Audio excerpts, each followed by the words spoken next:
विधिमंडळातील दुसरे माझे सहकारी त्यांचे आमदार सचिन पाटील, जिल्ह्याचे अध्यक्ष राष्ट्रवादीचे बाळासाहेब सोळसकर, सीमाताई जाधव, आमचे कराडचे उदयसिंह पाटील उंडाळकर, पृथ्वीराजजी गोडसे, सुरेंद्र गुदगे, शिवरूपराजे खर्डेकर, आमचे माणचे अनिल देसाई, राजेश पाटील वाठारकर, डी के पवार, शिवाजीराव महाडिक, संजय देसाई, जितेंद्र पवार, आनंदा कोरे, भानदास भोसले, अविनाश माने, शशिकांत भोसले, रमेश माने, बेदिल माने, श्रीनिवास शिंदे, रामभाऊ लिंबे, स्मिताताई देशमुख, मनोज देशमुख, भाग्यश्रीताई भाग्यवंत, प्रतापराव पवार, राजेंद्र लवंगारे, विक्रमबाबा पाटणकर, रामभाऊ ढेकळे, सादिक इनामदार, अशोक जाधव, संदीप चव्हाण, सुनील पाटील, लक्ष्मीताई कळंबे, संगीताताई तांबे, राजेंद्र घाडगे, सागर भोगावकर, विशेषतः माझ्या वेगवेगळ्या भागातून रहमतपूर, धामनेर, अपशिंगे, त्यामध्ये वेळू, वाठार, आर्वी, साप या वेगवेगळ्या भागातून आलेले माझे सगळे मान्यवर, माझ्या रहमतपूर परिसरातील जमलेले सगळे प्रतिष्ठित नागरिक, माझ्या मोठ्या संख्येने उपस्थित असणाऱ्या माझ्या लाडक्या बहिणी, रहमतपूरच्या या पवित्र भूमीमध्ये मी आज आवर्जून माझा एकेकाळचा सहकारी सुनील माने, तसंच संभाजीराव गायकवाड, शहाजीराव क्षीरसागर, आनंदराव कोरेगाव कृषी उत्पन्न बाजार समितीचे काही माझे संचालक, कोरेगाव तालुका खरेदी विक्री संघाचे काही आमचे संचालक आणि दामनेर, अपशिंगे, सुरली, किरोली, टकले, साप, वेळू, सायगाव, साठेवाडी, वेलंग, चव्हाणवाडी, गुजरवाडी, पिंपरी या भागाचे वेगवेगळ्या गावचे अनेक सरपंच, प्रमुख पदाधिकारी, तसंच विकास सोसायटीचे चेअरमन, वाठार किरोलीचे, सासुर्वेचे, अपशिंगेचे, सुरलीचे, साठेवाडी, किरोली, धामनेर, टकले, आर्वी, जयपूर, नहरवाडी, रहमतपूर, तसंच अंबेरी, नागझरी, बेलेवाडी, पवारवाडी या अनेक वेगवेगळ्या भागातून वेगवेगळे सहकाऱ्यांनी आज राष्ट्रवादी काँग्रेस पक्षामध्ये प्रवेश केला. आत्ताच कराड सारख्या शहरातनं पण आमचे रवींद्र सूर्यवंशी, यशवंत चव्हाण, धनाजीराव पाटील, जयसिंगराव चव्हाण याही मान्यवरांनी पक्षामध्ये प्रवेश केला. आणि या सगळ्यांच्या पक्षप्रवेशाच्या निमित्तानं मी आणि माझे सगळे सहकारी इथं आल्यानंतर जे रहमतपूरकरांनी आमचं स्वागत केलं आणि मोठ्या संख्येने तुम्ही जी उपस्थिती दाखवली त्याबद्दल मी आपल्या सगळ्यांना मनापासून धन्यवाद देतो, आपले मनापासून आभार मानतो. मित्रांनो, मी सुनीलचा हा प्रवेश किंवा संभाजीराव असतील, शहाजी असेल, आनंदराव असतील, हा काही मी पक्ष प्रवेश मानत नाही, ही घर वापसी आहे. आम्ही अनेक वर्ष एकत्र काम केलेलं. माझ्यासारख्या कार्यकर्त्याला मी ज्यावेळेस 99 साली कॅबिनेट मिनिस्टर झालो त्यावेळेस पवार साहेबांनी मला ह्या जिल्ह्याचं पालकमंत्री पद दिलं आणि त्याच वेळेस पासून माझा ह्या जिल्ह्याशी तसा जवळनं संबंध आला. अनेक कार्यकर्ते जोडले गेले, अनेक कार्यकर्त्यांना मी संधी दिली. विक्रमबाबा इथं बसले, त्यांना मी जिल्हा परिषदेचं उपाध्यक्ष केलं. खूप जणांची, भाग्यश्री इथं बसली, तिला मी जिल्हा परिषदेचं अध्यक्ष केलं. कितीतरी कार्यकर्त्यांची नावं घेता येतील की कुणाला सभापती कर, कुणाला डायरेक्टर बँकेमध्ये कर, कुणाला त्या ठिकाणी जिल्हा परिषद अध्यक्ष, उपाध्यक्ष, सभागृह नेता, अनेक पद. शेवटी कार्यकर्ता हा कुठेतरी लोकांच्या लक्षात पण राहायला पाहिजे, तो लोकांच्या मध्ये रमला देखील पाहिजे. आणि त्याच उद्देशाने स्वर्गीय यशवंतराव चव्हाण साहेबांच्या विचाराची एक वैचारिक बैठक या जिल्ह्यामध्ये पाहायला मिळाली आणि अतिशय चव्हाण साहेबांच्यावर मनापासून प्रेम करणारा हा जिल्हा राष्ट्रवादीची स्थापना झाल्यानंतर खऱ्या अर्थाने आदरणीय पवार साहेबांच्या पाठीशी या जिल्ह्याने खासदारीच्या रूपाने, आमदारकीच्या रूपाने जिल्हा परिषदेच्या रूपाने, जिल्हा बँकेच्या रूपाने ताकद उभी केली. जे पुणे जिल्ह्याने दिलं नाही त्याच्यापेक्षा कितीतरी सुरुवातीच्या काळामध्ये राष्ट्रवादी काँग्रेस पक्षाला भरभरून देणारा हा जिल्हा आणि त्याच्यामुळे ह्या जिल्ह्याच्या बद्दल एक वेगळ्या प्रकारची आस्था, आपुलकी, प्रेम असणारा मी एक कार्यकर्ता. कोरेगावमध्ये आमचं त्या ठिकाणी निडळगाव आपलं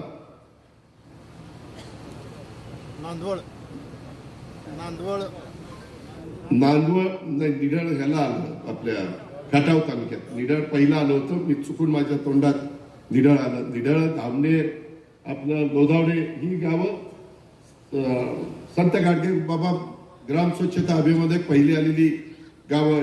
आमच्या चंद्रकांत दळवी, शहाजी, त्याच्याच बरोबर आमचा प्रभाकर देशमुख, शहाजी क्षीरसागर, ह्या सगळ्यांनी ताकदला मला वाटतं तेव्हा आबांचं पण गाव सेकंड नंबरला आलं होतं, असं ती स्पर्धा होती.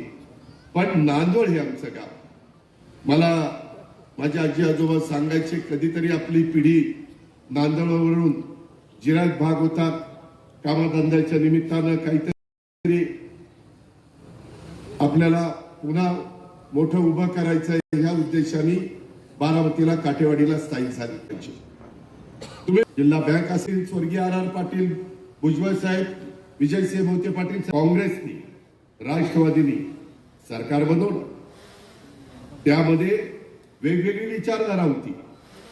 विचारधारा एक सरकार बनवलं, त्यामध्ये वेगवेगळी विचारधारा होती. विचारधारा एक नव्हती.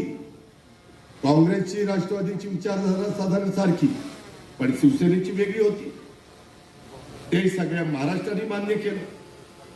त्याच्यामध्ये सगळ्या नेत्यांनी त्याला आशीर्वाद देण्याचं काम केलं आणि त्याच्यानंतरच्या काळामध्ये काही घटना घडल्या. मला माझ्या सगळ्या आमदारांनी सांगितलं की दादा काही करा, परंतु सरकारमध्ये चला. आणि त्याच्यामध्ये आम्ही सरकारमध्ये पुन्हा जाण्याचा प्रयत्न केला, परंतु काही अडचणी आल्या. नंतर मला काही भूमिका घ्यावी लागली. मला कुठेतरी जाणीवपूर्वक ती भूमिका घ्यायची नव्हती, पण कुठेतरी माझ्या पण आमदारांना मदत व्हावी. एक तर पहिल्या 2.5 वर्षामध्ये मकरंद आम्हाला आठवत असेल, त्याच्यातलं 1 वर्ष 1.5 वर्ष तर करोनातच गेलं. बाहेर पण पडता येत नव्हतं. त्याच्यामध्ये टॅक्स कमी झालेला होता. माणसांना कसं करोनातनं बाहेर काढायचं, राज्य सरकारचे पगार कसे करायचे हा प्रश्न माझ्या समोर होता. परंतु तोही काळ आम्ही त्या बाबतीमध्ये कशाही होईना पार केला. आणि त्याच्यानंतरच्या काळामध्ये एकनाथराव शिंदेनी वेगळी भूमिका घेतल्यानंतर वेगळं काही घडलं. त्याच्यानंतर मी सरकारमध्ये गेलो. काही जण म्हणतात की अजित पवार तुम्ही भाजपबरोबर कसे गेले? अरे शिवसेनेबरोबर गेलेले चालतात आणि मग आम्ही भाजप बरोबर गेलं की तुम्हाला चालत नाही, हे कसं रे? असं नाही पाहिजे ना. आम्ही आमची विचारधारा सोडली का? शिवशाहू फुले आंबेडकरांच्या विचारधारा, त्या विचारधारेने मी पुढे चाललो. मलाही कळतंय युगपुरुष छत्रपती शिवाजी महाराजांनी 18 पगड जाती 12 बलुतेदारांना घेऊन हिंदवी स्वराज्याची स्थापना केली आणि त्याच पद्धतीनं आम्ही पण आज माझ्या रहमतपूरमध्ये सर्व जाती धर्माचे लोक राहतात, गुड्या गोविंदाने राहतात. आपण कुठं जातीचा, पातीचा, धर्माचा, पंथाचा अनादर करत नाही. ही आपल्या स्वर्गीय यशवंतराव चव्हाण साहेबांची शिकवण नाहीये. त्यांनी तर सुसंस्कृत महाराष्ट्र मध्ये राजकारण कसं केलं पाहिजे हे शिकवलं. आजपर्यंत देखील चव्हाण साहेबांचं नाव घेतलं की आपण आदराने त्यांच्या नावापुढे नतमस्तक होतो, त्यांच्या पुतळ्यापुढे नतमस्तक होतो. हा आदर्श डोळ्यासमोर ठेवून आम्ही पुढे चाललोय. आणि हे सगळं होत असताना काही लोक मात्र जी अतिशय माझ्या जीवाभावाची होती ती माझ्यापासून थोडीशी दुरावली. त्याच्यामध्ये सुनील असेल, त्याच्यामध्ये आनंदराव असतील, संभाजीराव असतील, शहाजीराव असतील, अनेक सहकारी होते. परंतु आता ते सगळे घर वापसी झालेले. आपण म्हणतो त्या वेगवेगळ्या आजचा दिवस हा आमच्या सगळ्यांच्या करता, सातारा जिल्ह्याच्या करता खास आहे, ज्याचा उल्लेख आबांनी केला. हे सगळे सहकाऱ्यांनी राष्ट्रवादी काँग्रेस पक्षामध्ये परिवारामध्ये प्रवेश केलाय. मी या सर्वांचं मनापासून स्वागत करतो. मित्रांनो, एक म्हणतात दिन का भूला अगर शाम को घर वापस आए तो उसे भुला नाही करते. अगदी तसंच आज ह्या सगळ्यांच्या बाबतीमध्ये घडलेलं आहे. सर्वजण स्वग्रही परत आलेले.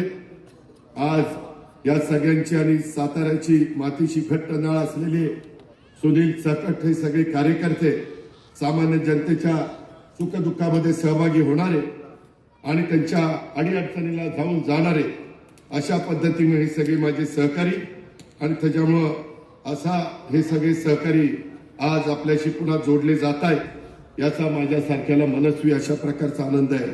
राष्ट्रवादी काँग्रेस पक्षाचा जिल्हाध्यक्ष, या रहमतपूरचा नगराध्यक्ष आणि वेगवेगळ्या पदावर व्हाईस चेअरमन बँकेचा सुनीलने अतिशय उत्तम प्रकारचं काम केलं. पक्षासाठी निस्वार्थीपणे काम करणारा एक कार्यकर्ता, त्यामुळं असा नेता, असा कार्यकर्ता पुन्हा राष्ट्रवादीमध्ये जोडला गेला पाहिजे ही माझी भावना होती. आणि तो उत्कृष्ट एक संघटक आहे, अत्यंत प्रामाणिक आणि सर्वांना बरोबर घेऊन जाण्याचा त्याचा स्वभाव आहे. अशा पद्धतीनं शहाजीलाही वाटत होतं की परत आपण एकत्र झालं पाहिजे, संभाजीलाही वाटत होतं परत एकत्र झालं पाहिजे, आनंदरावला वाटत होतं, बाकीच्या सगळ्यांना वाटत होतं आणि त्याच्यातून हे सगळं घडलेलं आहे. त्याच्यामध्ये तुमची पण जबाबदारी वाढलेली. मित्रांनो, उद्यापासून महाराष्ट्रातल्या 288 नगरपालिका आणि नगरपंचायतीचे फॉर्म भरायचा कार्यक्रम सुरू होणार आहे आणि फॉर्मची शेवटचे एकदा चिन्ह वाटप झालं ते 26 ला होणार आहे आणि 2 तारखेला मतदान आहे. अवघे 6 दिवस प्रचाराला मिळत आहे. त्यामुळं कार्यकर्ता, बूथ कमिटीचा माझा सहकारी हा गाफील राहता कामा नये. हे होत असतानाच माझा अंदाज आहे की कदाचित जिल्हा परिषद, तालुका पंचायतीच्या पण निवडणुका जाहीर होतील. पुन्हा तिथेही माझ्या ग्रामीण भागातल्या कार्यकर्त्याला सत्तेचं विकेंद्रीकरण करून आमच्या स्वर्गीय यशवंतराव चव्हाण साहेबांनी त्यामध्ये स्थानिक स्वराज्य संस्थांची स्थापना केली. त्याच्यातनं कार्यकर्ते पुढे येतात. त्याच्यातनं आता बकरनाबा जिल्हा परिषदेचा पुढे आलेला कार्यकर्ता आज मंत्री झालेला. आर पाटील जिल्हा परिषदेचा सदस्य होता. एक बैलाची खूण होती 1980 साली, तिथं निवडून आलेला राज्याच्या उपमुख्यमंत्री पदापर्यंत पोहोचले. विलासराव देशमुख गावचे सरपंच होते, मुख्यमंत्री पदापर्यंत पोहोचले. कितीतरी अशी नावं सांगता येतील की असे कार्यकर्ते त्या महाराष्ट्राला या जिल्हा परिषद, तालुका पंचायतीने दिले, नगरपालिकेने दिले, महानगरपालिकेने. आणि त्यांना एकदा सातारा कोर्टामध्ये एका वकिलांनी गुलाबराव भाऊंना की राम, त्या वकील म्हणला मी तर नाही तुमची केस लढणार, तुम्हाला बोलवायचं असेल तर राम जेठमलानीला बोलवा. त्यावेळेस मुंबईचा नंबर 1 चे वकील, दिल्ली कोर्टाचे पण कोण, राम जेठमलानी. आणि एवढंच भाऊंनी ऐकलं. वकिलांनी डायरेक्ट जेठमलानीचं नाव काढलं. पण ते कसल्या केससाठी येतात, दिवाणी केससाठी येतात का नाही, दाव्यासाठी जमिनीच्या प्रकरणात येतात की नाही, ही लोक मिनिटाला पैसे घेतात. आज आता मोठ्या मोठ्या वकिलांचा एका वेळेस उभा राहायला 15 ते 20 लाख रुपये दर आहे. ठीक आहे, त्यांची बुद्धी आहे, त्या बुद्धीला ते आपल्याला पैसे द्यावे लागतात. ते केस तुम्हाला जिंकून देतात आणि त्याच्यातून त्या केसमध्ये त्यांनी दादांच्याकडे गेले आणि दादांना सांगितलं की दादा, माझी एक केस आहे आणि त्याच्याकरता मला सातारच्या कोर्टामध्ये राम जेठमलानी द्यायचं. दादा होते मुख्यमंत्री. दादांनी ते ऐकल्यानंतर दादांनी सांगितल्यामुळं आंतरराष्ट्रीय दर्जाचे वकील जेठमलानी हे खरोखरीच त्या केस करता आपल्या सातारला आले आणि गुलाबराव भाऊंची केस त्यांनी ती लढली आणि साताऱ्याच्या त्या न्यायालयामध्ये ज्यावेळी जेठमलानींना त्यांनी कोर्टात हजर करून दाखवलं आणि वर त्या वकिलांना म्हणले आणलं की नाही. अशा पद्धतीचे गुलाबराव भाऊ होते. एवढी जिद्दी माणसं या भागात आहे. परंतु ती जिद्दीपणा चांगल्या कामाच्या करता तुम्ही खर्ची घातला पाहिजे. त्यामध्ये आपल्याला विकास साधायचा, आपल्याला सुधारणा करायच्या. मगाशी संभाजी गायकवाडांनी भाषण केलं. मी तर संभाजीला खूप पूर्वीपासून ओळखतो. मला आठवत आहे विक्रम बाबाला उपाध्यक्ष केलं होतं तेव्हा त्याच्या बायकोला आम्ही सभापती पद दिलं होतं महिला बाल विकासचं. तेव्हापासून संभाजी साहेबांच्याकडे यायचे, हे सगळे साहेबांकडे येणार आहेत, त्याच्यातनं माझ्या ओळखी झालेल्या आहेत. परंतु हे सगळं करत असताना त्यावेळेस पासून हे सगळी माणसं जोडायचं काम केलं. वासना असेल, वांगणा असेल, कवठेकेंचळ असेल, आपल्या भागामध्ये पाणी कसं येईल, आपल्या भागामध्ये कारखानदारी कशी वाढेल, आपल्या भागामध्ये ऊसाची शेती कशी वाढेल. आज देखील अनेक वेगवेगळे कारखाने आपल्या भागामध्ये चालतात. जो तुमच्या भागातला बंद पडलेला कारखाना, ज्याच्यावर माझ्यावर वाटेल ते आरोप झाला, आज तो कारखाना, आत्ताच त्या कारखान्याच्या माझ्या सहकार्याने माझा सत्कार केला. मी सहज विचारलं की बाबा कितीने चाललं रे तुमचा कारखाना? तो म्हणला 17,500 टनांनी पर डे चाललेला. 2,500चा कारखाना इथल्या लोकांना चालवता आला नाही. आता जे चालवत आहेत ते चांगलं चालवत आहेत. त्याच्यातनं एक आर्थिक सुबत्ता कोरेगावच्या परिसरामध्ये आणण्याचं काम झालं. उद्या त्या कारखान्याच्या पेक्षा कोणी जास्त भाव दिला तर तिकडे ऊस घाला. मी तर एका माळेगाव सहकारी साखर कारखान्याचा चेअरमन आहे. मी हेच तुम्हाला सांगेन, जो कारखाना उद्याच्याला तुम्हाला किसनवीर कारखान्याने चांगला भाव दिला तिकडे ऊस घाला, खडाण्याने दिला तिकडे ऊस घाला, अजिंक्यताराने दिला तिकडे घाला, सह्याद्रीने दिला तिकडे घाला, कृष्णाने दिला तिकडे घाला, रयतने दिला तिकडे घाला. कुठं घालायचं तिकडे घाला, पण पैसे मिळतील अशा ठिकाणी घाला. काही काही कारखाने आपल्या इथं गेल्या वर्षीच पेमेंट केलं नाही असं पण मला तक्रार येतात. मग मी सांगतो का रे, मला विचारून तू तिथं ऊस घातला का? मी आता तुम्हाला स्पष्ट सांगितलं, बाबांनो तुम्ही कष्टकरी आहात, तुम्ही बळीराजा काळ्याची सेवा करता, रगदार ऊस काढता. त्यावेळेस तुम्हाला ज्या कारखान्यावर विश्वास आहे, ज्या कारखान्यावर तुमचा विश्वास आहे तिथं ऊस घाला. आणि मग त्यांनी काही गडबड केली तर आम्ही आहोतच. सहकार खातं आमच्याकडे आहे, मदत पुनर्वसन खातं आहे, माझ्याकडे अर्थनियोजन आहे, आणि या पद्धत कृषी खातं आहे आपला दत्तामावा भरणेकर. अशा पद्धतीनं आम्ही त्यामध्ये तुम्हाला मदत करू. मित्रांनो, मला वेगवेगळ्या ठिकाणी टार्गेट केलं जातं. आता ही जी घटना घडायला नको होती ती घडली. मला काही त्याच्याबद्दल माहिती नव्हतं. मी म्हणलं माहिती घेऊन चालतो. आता काही जण म्हणले एवढी मोठी माहिती दादाला नाही, काही माहिती कशी नाही? अरे बाबा, दादा ही सकाळी 6ला कामाला लागतोय, ते रात्री 10-11ला घरी जातो. त्याच्यामुळे मला नाही माहिती. नंतर मी माहिती घेतली, त्याच्यात काहीच व्यवहार झाला नाही. 1 रुपया कोणाला दिलाही नाही, 1 रुपया घेतलाही नाही. आता ज्याची कमिटी झालेली आहे, मुख्यमंत्र्यांनी लक्ष घातलंय, तिघांच्यावर FIR दाखल झाला. मी तुम्हाला आजपर्यंत सांगतो, सातारा जिल्ह्यात पण काम करताना एका माणसाने माझ्याकडे यावं, की अजित पवारनं काम करताना आमचा चहाचा तो मिंदा आहे. मी इथं बसणाऱ्या कुणाच्याही 5 पैशाचा मिंदा नाही. एवढं माझं काम चोख असतो. मी बोलायला कडक आहे, मी शब्दाचा पक्का आहे. माझ्यावर आरोप झाले, 70,000 कोटीचा आरोप झाला. अरे म्हणलं, ते 70,000 कोटीतले 100च कोटी मला दे, बाकी सगळे तू घेऊन जा. माझं 10 पिढ्या बसून खातील 100 कोटी. पण काय ते मला कोणी दाखवना, कुठं पैसे तर काय पैसे. दाढी टाकल्या, सगळं काही केलं. माझ्या नातेवाईकांच्यावर 22 ठिकाणी दाढी टाकल्या. एवढा मला त्याच्यामध्ये त्रास झाला, पण मी सहन केला. कारण शेवटी आम्ही जनतेचे सेवक, जनतेचं प्रतिनिधित्व करत असताना काही आरोप होता. कधी त्याच्यामध्ये आमचं कौतुक केलं जातं, कधी आमच्या घोषणा दिल्या जातात, कधी आम्हाला डोक्यावर घेतलं जातं, कधी चुका झाल्या तर आम्हाला नाकारलं जातं.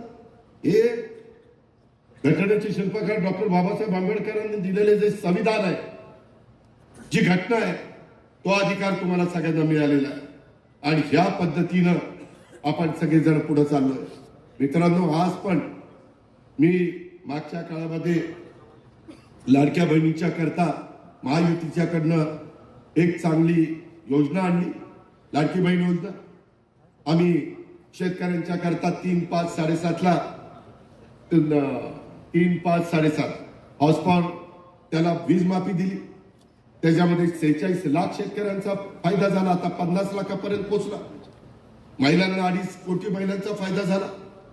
आज तुम्हाला माहिती आहे रहमतपूरकरांनो, या कामाच्या करता मी तुमचा जो अर्थसंकल्प सादर करतो त्याच्यात 25,000 कोटी रुपये त्या विजेचे पैसे मला त्या महावितरणला भरावे लागतात. मला म्हणजे मुख्यमंत्री, आम्ही दोन्ही उपमुख्यमंत्री, सरकार आणि लाडक्या बहिणीच्या करता 45,000 कोटी. जे 500 रुपये आम्ही शेतकऱ्याला नमो योजना दिलेली आहे त्याच्यात आम्हाला वर्षाला 6,000 कोटी रुपये लागतात. दिव्यांगांना आता आम्ही 2,500 रुपये महिना केला. संजय गांधी निराधारला 1,500 केले. श्रावण बाळला 1,500 केले. आणखी वेगवेगळ्या प्रकारच्या योजना आहेत. या सगळ्याला 1,00,000 कोटी रुपये लागतात. 1,00,000 कोटी रुपये बजेटमधले जातात ह्या सगळ्या वेगवेगळ्या योजनांना. अर्थात गरिबांच्या करता योजना, मध्यमवर्गीयांच्या करता योजना आणि साधारण 8 लाखातले 4 लाख कोटी रुपये जातात पगार, पेन्शन आणि घेतलेल्या कर्जाचं व्याज. 5 लाख इथंच जातात. राहिले 3 लाख. 3 लाखामध्ये महाराष्ट्रातल्या 288 मतदारसंघामध्ये वेगवेगळे विकासाची कामं आम्ही करत असतो. आज केंद्र सरकार आमच्या विचाराचं आहे. आम्ही मोदी साहेबांच्याकडे, अमित शहाकडे, शिवराज सिंग चौहान साहेबांच्याकडे, वैष्णवी रेल्वे मिनिस्टर त्यांच्याकडे, अशा वेगवेगळ्या मंत्र्यांच्या, नितीन गडकरींकडे, या सगळ्यांच्याकडे जाऊन योजना तिथनं पैसा जास्त आणतो. आता अवकाळी पाऊस आला. आत्ताचा पाऊस सीझन पण नाही. मे महिन्यात पाऊस सुरू झाला. ती संपला कधी? आत्ता नोव्हेंबर मध्ये. 6 महिने कधी पाऊस झालेला बघितलाय का? एवढं नुकसान झालं. शेवटी शेतकरी उभा केला पाहिजे. कुठं कापूस गेला, कुठं सोयाबीन गेलं, कुठं कांदा गेला, कुठं केळी गेली, कुठं बारक्या लागली नाही, मार खाल्ला. वेगवेगळ्या ठिकाणची वेगवेगळी पिकं अडचणीत आली, फळबागा गेल्या. त्याला पॅकेज देण्याच्या करता दिवाळीच्या आत 32,000 कोटी रुपये आम्हाला लागले.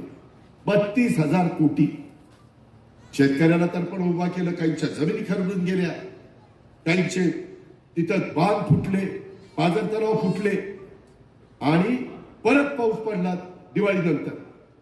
लोकांनी माझ्या भंडारा, गोंदिया, चंद्रपूर, गडचिरोली, कोकण भात कापला आणि त्याचा आता तयार करायचा, ते सगळं चाळवान सगळं भिजून गेलं. तिथं नुकसान झालं. तो पुन्हा खर्च 8,000 कोटीनं वाढला. 40,000 कोटी रुपये वाढले. आम्ही सांगितलं होतं की पीक कर्जाचा बद्दलचा आम्ही निर्णय घेऊ, परंतु मी सांगतो भाऊ, सगळी सोंग करतात तर पैशाचं सोंग नाही करतायत, तर लगेच विरोधक म्हणतात मग तुला त्यावेळेस कळलं नव्हतं का? अरे त्यावेळेस मला काय माहिती 40,000 कोटी यायला जाणार आहे? मी काय ज्योतिषी आहे का? मी पंचांग बघतो काय? बघतो काय? मी आपलं नेहमीच्या अंदाजाने सांगितलं. मगाशी कुणीतरी संभाजी बोलला 2003-04चा दुष्काळ कसा होता आम्ही अनुभवला ना. मीच पालकमंत्री होतो इथं, तेव्हा पण असंच झालं. ते काही पाऊस पडना, काही होईना. या विक्रम बाबा पाटणकरांच्या पाटणमध्ये या मोठ्याच्या मोठ्या विंड मिल उभ्या केल्या होत्या. आपल्याकडे नव्हत्या, तिकडे होत्या. काही नेते असे का हुशार की त्यांनी लोकांना सांगितलं ती ब्लेड एवढी मोठी आहे, ती ब्लेड आपल्याकडे येणारी ढग अडवताय, ढग अडवताय. या समुद्राचं ढगच इकडे येऊन देत नाही ती ब्लेड. मग चला म्हणले तिथं जाऊन आपण तोडून टाकू ते. आता काय यांना म्हणावं? असं कुठं असतं का? कधी कधी निसर्गाने 72चा दुष्काळ जुने लोक सांगतात, आम्ही लहान होतो, परंतु आला ना एकदा 72चा दुष्काळ. त्याच्याही नंतर वेगवेगळे दुष्काळ आले. दुष्काळाने खचून जायचं नसतं आणि त्याच्यातून पुन्हा माणसाला उभं करायचं असतं. ते काम आज महायुतीचं सरकार करते. केंद्राने टीम पाठवली, ती टीम सगळीकडे बघते. आम्ही केंद्राकडनं पण निधी मिळवण्याचा प्रयत्न करतोय. आज वेगवेगळी विकासाची कामं आपल्याला करायची. मधल्या काळामध्ये थोडंसं तुम्ही विरोधी पक्षामध्ये असल्यामुळं तुमच्या विकास कामाला काही खीळ बसली, त्याला पुन्हा आपल्याला जोर द्यायचा आहे. आणि हा जोर देत असताना मला अनेकदा सुनील बाजे सांगायचे की दादा, आमचा रहमतपूरचा एसटी स्टँड, माझी नगरपालिका आणि एसटी महामंडळ असं एकत्र मिळून प्लॅन केला तर चांगला होईल. परंतु तो काही ना काही निमित्तानं तो राहून गेला आणि अशा पद्धतीनं ते सगळं अडचण आली. त्याच्यामध्ये मी मागच्या काळामध्ये असताना मला वाटतं काही 50 कोटी रुपये मी दिलेले होते रस्त्यांच्या कामाकरता. परंतु अतिशय निकृष्ट दर्जाचे त्या ठिकाणी रस्ते केले गेले आणि त्याच्यामध्ये सुनील माने उपोषणाला बसले होते. मित्रांनो, मी माझ्या बारामतीमध्ये मी सगळ्यांना सांगतो, माझ्या बारामतीमध्ये येऊन माझी कामं बघा. मी त्या कामामध्ये पहाटे 6ला उठून साईटला जातो. आता जाऊ शकत नाही कारण 6ला उजाडलेलं नसतं, 6:15ला जातो. आजच गेलो त्याला 6ला काहीच दिसलं. लोक म्हणले थांबा 6:15 वाजले की जरा उजाडेल. मग उजाडलं, मग दिसलं. आता काय करायचं काय, उजेड पडल्याशिवाय तर दिसत नाही. तर ते असं सगळं झालं. पण मी कामाचा दर्जा फार चांगला ठेवतो. तुम्ही बघा, राष्ट्रवादीच्या ताब्यात असणारी पुणे जिल्हा बँक आज उत्तम चालली. राष्ट्रवादीच्या ताब्यातली सातारा जिल्हा बँक आज राज्यात नंबर 1ची चालली. कोल्हापूर जिल्हा बँक आज राज्यात नंबर 1ची चालली. मित्रांनो, संस्था चांगल्या चालवायच्या असतात. मी अनेकांना मदत करतो, एनसीडीसी मधनं मदत करतो. अमित शाह साहेब म्हणाले, अजित, ज्या कारखान्याला गरज पाहिजे त्याला मी निधी देतो. आम्ही शिफारस करतो, अमित शाह साहेब पैसे देतात, परंतु ते पैसे सत्कारणी लागले पाहिजे. आज क्षेत्र वाढतंय, वेगवेगळ्या योजना, जे काटापूर असेल त्याच्या संदर्भात रुमोडी असेल, त्या बाबतीमध्ये वेगवेगळ्या प्रकारे कनेर असेल, त्यांच्या इथलं धनगरवाडी हनवरवाडी, ते कराडच्या परिसरातल्या उपसा सिंचन योजना असतील. मित्रांनो, या सगळ्या योजना आम्ही राष्ट्रवादीमध्ये सरकार असताना आम्ही त्याच्यामध्ये त्याला योजनांना मंजुऱ्या दिल्या, त्या योजना चालल्या, त्याला आता निधी देण्याचं काम करतोय. माझी तुम्हाला सगळ्यांना सांगणं आहे की मी आज तुम्हाला रहमतपूरमध्ये सांगतो, मी अर्थसंकल्प मार्चला सादर करीन आणि पुढच्या वर्षीच्या अर्थसंकल्पामध्ये साधारण कुठल्या घटकाला कर्जमाफी द्यायची शेतकऱ्यांना, ती कर्जमाफी पीक कर्जाच्या करता आम्ही देणार आहे. तुम्ही काळजी करू नका. परंतु ह्या वर्षी देता येत नाही, ती जूनमध्ये म्हणजे 30 जूनच्या आत देण्याचा निर्णय आम्ही घेतलेला आहे. नवीन वर्षामध्ये नवीन बजेट त्या ठिकाणी येणार. पण मी एकदा सांगितलं, बाबांनो, सारखी सारखी कर्जमाफी होणार नाही की लगे माझ्यावर टीका, बघा हे असा करतो, बघा ती तसं करतो. मी आता चांगलं सांगायला गेलो तर काय ह्याच्यात वाईट काय? त्याच्यामध्ये तुम्ही पिकवलेला उसाला दर चांगला मिळाला पाहिजे, तुमच्या कांद्याला दर चांगला मिळाला पाहिजे, तुमच्या फळबागांना दर चांगला मिळाला पाहिजे. आता AI, कृत्रिम बुद्धिमत्ता, आर्टिफिशियल इंटेलिजन्स ते आलंय. आम्ही लोकांनी बारामतीमध्ये अनेक ठिकाणी AIचा वापर करून लागणी केलेला आहे. आम्ही गेले 3 वर्ष प्रयोग केले. रहमतपूरकरांनो, त्याच्यामध्ये 70 टन ऊस काढणारा माणूस आता 100 ते 110 टन ऊस काढायला लागला. 30-40 टनांनी ऊस वाढला. जो 90-100 टन काढत होता तोच 140 पर्यंत पोहोचला. तसं आपल्याला करायला नको. त्याकरता यंदा 500 कोटी रुपये मकरंदाबाला विचारा, कृषी विभागाच्या करता, AIच्या करता, कृत्रिम बुद्धिमत्तेच्या करता ठेवलेले. या फायदा त्याचा. वसंतदादा शुगर इन्स्टिट्यूटने ते रोप आहे ना ऊसाचं, ते 2 रुपयाला ठेवलेले.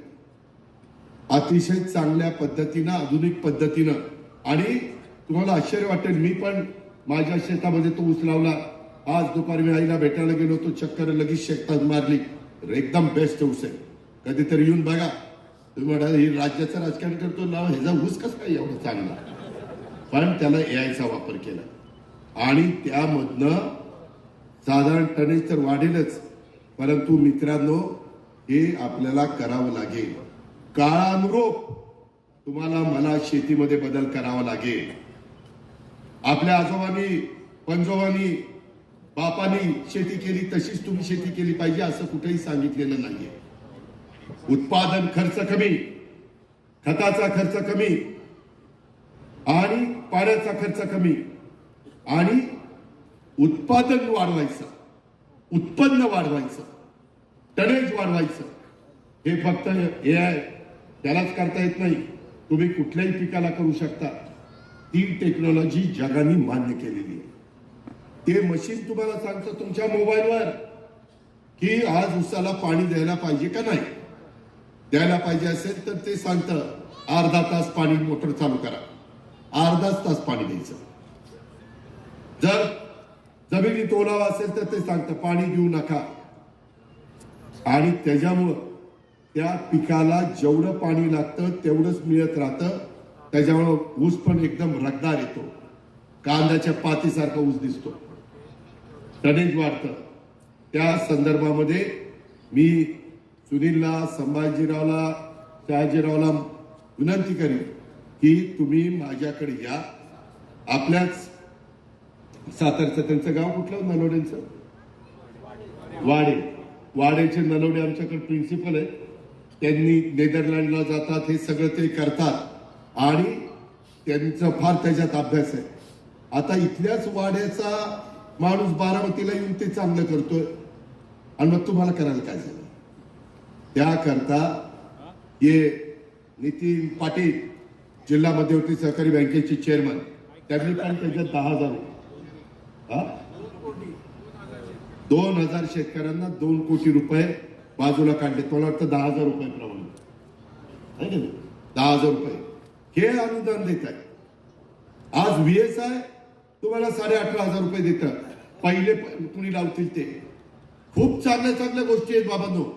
नुसतं राजकारण करून चालत नाही, नाहीतर उगीच राजकारण करायचं.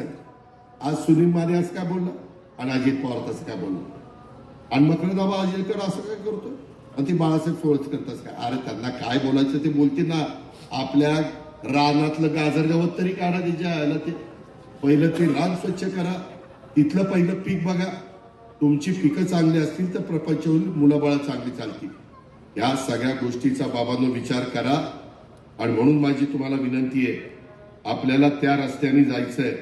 मी आता जास्त वेळ आपला घेत नाही, परंतु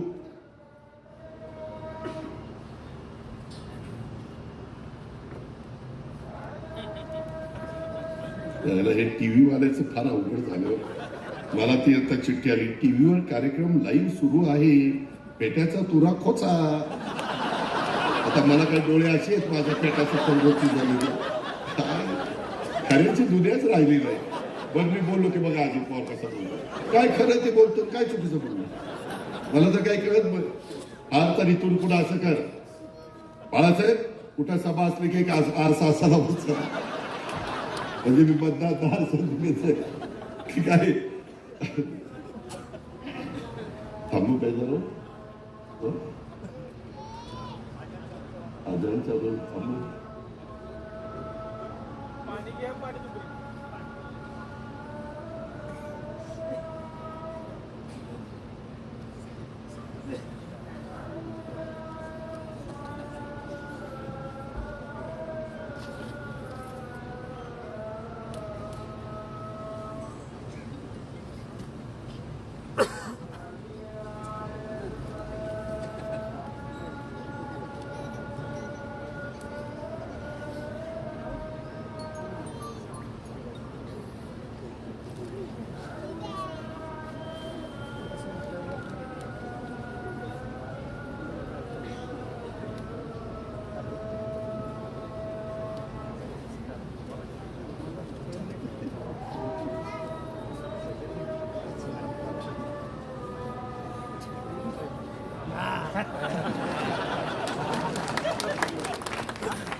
मला आपल्याला सगळ्या साताराकरांना एक सांगायचंय, मी नुसतं बोलत नाही, मी करून दाखवतो. मी कामाचा माणूस आहे. मला तुम्ही सगळ्यांनी साथ दिली, राष्ट्रवादीच्या पाठीशी तुम्ही साताराची ताकद उभी केली. मेडिकल कॉलेज तुमच्याकडे होत नव्हतं, मेडिकल कॉलेज कसं केलं आणि कसे पैसे दिले हे माझं मला माहिती. त्यावेळेस तुमच्या सातारचे मुख्यमंत्री असताना देखील मी माझं मेडिकल कॉलेज पुढच्या कॅबिनेटला मंजूर केलं, आधीच्या कॅबिनेटला सातारचं मेडिकल कॉलेज मंजूर केलं की उद्या कुणी म्हणायला नको उपमुख्यमंत्र्यांच्या बारामतीत मंजूर केलं, मुख्यमंत्र्यांच्या साताऱ्यामध्ये नाही. माझं मेडिकल कॉलेज चालू होऊन 5 वर्ष झाली, इमारत होऊन आता ही इमारत होती. नंतर मी पुन्हा उपमुख्यमंत्री झाल्यावर पैसे दिले, त्या इरिगेशनची जागा घेतली आणि ते मेडिकल कॉलेजचं बांधकाम सुरू केलं. इथलं सैनिक स्कूल चव्हाण साहेबांनी काढलेलं, त्या सैनिकी स्कूलला 500 कोटी रुपये मंजूर केले. तिथे जाऊन बघा कामं चालली केले. हे कोणी मंजूर केले? फाईल कुणाची सही झाली बघा. इथं आताच्या काळामध्ये वेगवेगळ्या प्रकारच्या ज्या काही योजना आहेत त्याला वेगवेगळ्या पद्धतीनं निधी कसा देता येईल हा प्रयत्न आम्ही करत असतो. कारण सातारा आपल्या सर्वांचा जिल्हा, मी कधी तुझेपणाची वागणूक केलेली नाही. आणि अजूनही आपल्याला खूप काही कामं करायची. अनेक रस्ते आपण नॅशनल हायवेच्या मार्फत, त्याच्या हॅमच्या मार्फत, एनईटीच्या मार्फत त्या ठिकाणी करतोय. आज इथं मकरंद आबा बसले, त्यांना विचारा. तिकडच्या भागामध्ये देखील परवा त्यांनी मला वाईला बोलवलं होतं. शाहीर साबळे त्यांनी त्यांचा सगळा पोवाडे आणि त्यांचा आवाज अख्ख्या महाराष्ट्राला माहिती. ते आज नाहीये. त्यांचं स्मारक करायचं होतं. त्याच्यामध्ये माझ्याकडनं टिकाव टाकून घेतला. भूमिपूजन. आम्हाला विचारलं आबा पैशाचं काय? नाही, आता तुम्हीच द्यायचे म्हणजे. मी मुंबईला गेलो, किती पैसे लागतात विचारलं. 25 कोटी रुपये त्यांना लागणार आहे. उद्याच्या पुरवणी मागण्यामध्ये मी 25 कोटी रुपये मंजूर करून देतो. सांगायचं तात्पर्य, मी मगाशी सांगितलं, मी कामाचा माणूस आहे. मी जे बोलतो ते करतो. लोक माझ्यावर टीका करतात, आरोप करतात. माझा आवाज थोडासा मोठा आहे. लोकांना वाटतं हे सारखं दमातच बोलतो का? आता मला हळू बोलता येत नाही, त्याला मी काय करू? आता मी असं म्हणालो, अरे बाबांना ऐका. अरे पण ते त्यांना समजणार नाही, त्याचं काय? त्याच्यामुळे जो काही माझा आवाज माझ्या आई बापाच्या पोटी जन्माला आल्यानंतर मला मिळालेला आहे, तो आवाज माझा आहे. त्यात माझा काय दोष आहे? माझा काहीच दोष नाही. त्याच्यावर तुम्ही पण काही काळजी करू नका. आम्ही सुनील असेल, संभाजी असेल, शहाजी असेल, यांना सगळ्यांना साथ देऊ. नव्या दमाच्या कार्यकर्त्यांना ताकद द्यायचं आम्ही ठरवलेलं आहे. कारण मी देखील इथं ज्यावेळेस पालकमंत्री झालो त्यावेळेस मी अतिशय तरुण होतो. 25 वर्षापूर्वीची गोष्ट. 25 वर्ष झाली मला राजकारणातून. 35 वर्ष झाली. आज 8-8 वेळेला लाखाच्या मतांनी बारामतीकर निवडून देतात. काहीतरी मला काम करत असेल म्हणूनच देतील ना, का कुणी 8-8 वेळा निवडून देतील? अरे एकदा निवडून आल्यावर दुसऱ्यांदा निवडताना फाट फाटती. गळ्याच्या कुठं बोलते असं आहे सगळं. आणि त्याकरता आम्ही काम करतोय. राज्यातल्या नव्या दमाच्या प्रामाणिक कार्यकर्त्याच्या पाठीशी राष्ट्रवादी काँग्रेस पक्ष सर्व शक्तीनिशी आणि सगळेजण उभे राहू. सामान्य जनतेच्या करता राष्ट्रवादी काँग्रेस पक्षाच्या वाढीसाठी झटणाऱ्या प्रत्येक पदाधिकाऱ्याला आणि कार्यकर्त्याला बळ दिलं जाईल यात कोणतीही शंका नाही. त्यामुळे प्रत्येक पदाधिकाऱ्यांनी आणि कार्यकर्त्यांनी पक्षाच्या साठी प्रामाणिकपणे त्या ठिकाणी काम केलं पाहिजे. आम्ही आज सरकारमध्ये गेलो, केंद्राचा मदत झाली पाहिजे, राज्याची मदत झाली पाहिजे. आज मोदी साहेबांच्या नेतृत्वाखाली केंद्र सरकार विविध योजना आणत आहे. राज्याच्या सत्ताकरणात, समाजकारणामध्ये कोणत्याही भूमिकेत आम्ही असलो तरी महाराष्ट्राचा विकास हाच आमचा सगळ्यांचा अजेंडा आहे. शेतकरी, कष्टकरी, सर्वसामान्य जनतेच्यासाठी तळमळीनं काम करत राहणं. आया बहिणींना वेगवेगळ्या अडचणी येतात, त्याच्यावर मात करून त्यांना मदत करणं. महाराष्ट्राच्या विकासासाठी आणि तुमच्या माझ्या देशाच्या भल्यासाठी यापूर्वी सुद्धा आम्ही सगळेजण काम करत होतो. यापुढे देखील आम्ही काम करत राहणार. अशा प्रकारचा शब्द मी या पक्षप्रवेशाच्या कार्यक्रमाच्या निमित्तानं महाराष्ट्रातल्या 13 कोटी जनतेला देतो. आणि एकंदरीतच आजच्या राष्ट्रवादी काँग्रेस पक्षाच्या परिवारामध्ये पुन्हा ही सगळी आमची टीम सामील झाली. सुनील मानेजी सामील झाले आणि त्यांच्या सगळ्या कार्यकर्त्यांचं पुन्हा एकदा राष्ट्रवादी काँग्रेस पक्षाचा प्रमुख म्हणून या नात्याने मी मनापासून स्वागत करतो. परंतु माझी तुम्हाला सगळ्यांना आग्रहाची, नम्रतेची, कळकळीची विनंती, बाबांनो तुम्ही पण सुनील आणि या सगळ्यांना आशीर्वाद द्या, पाठिंबा द्या, सहकार्य करा. त्यांच्याकडनं विकासाची कामं करून देण्याच्या करता हा अजित पवार अर्थमंत्री म्हणून कुठं कमी पडणार नाही. अशा पद्धतीनं मी आपल्याला सगळ्यांना सांगतो, राष्ट्रवादी काँग्रेस पक्ष हा कायम कष्टकरी, शेतकरी, महिला, वंचित, दुर्बल या घटकांच्या, सर्वसामान्यांच्या सोबत राहील याची ग्वाही देखील मी आपल्याला सगळ्यांना देतो आणि थांबतो. जय हिंद, जय महाराष्ट्र. एबीपी माझा, उघडा डोळे बघा नीट.